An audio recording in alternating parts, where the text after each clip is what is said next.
երադոնը մեր ազգին պատկանող, մեր բոլոր սերունդներին պատկանող նվաճում է, դոն է, ոչ միայն անցյալ է ապագա։ Ես դա համարել եմ միշտ սակայն միասնական դոն։ Սա մեկ միասնական դոն է եւ իր որևէ մի մասնիկ կամ փաղադրիչ որևէ մեկ իրավունք չունի հանելու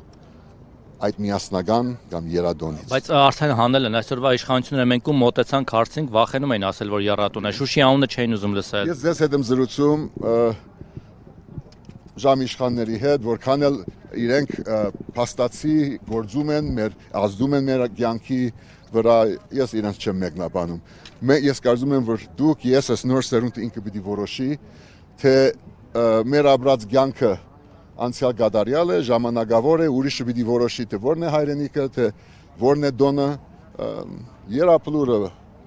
անմար գրագը, մայր Հայաստանը, յուրաքանչյուր տեղ, որտեղ հանգչում է հայ զինվորը, բոլոր սերունդների դա մեր հավաքավայրն է եւ դա մեր հարքակ մատուցելու եւ դոնելու նաեւ վայրն է։ Դա Հայաստան, դա հայրենիք է գոչվում եւ ոչ մի անուն, որ դուք հիմա ինձ դաք, ոչ մի անուն իմ փոխարեն, Լեո Ռիչարդի փոխարեն, մեր նոր սերունդի փոխարեն չի որոշելու։ Եվ իրենք ինչպես եղել է գարկով թե արտագարկ կանցնենք գնան եւ մենք ունենանք մեծ խնդիր, թե ինչպես պիտի շարունակենք մեր կյանքը։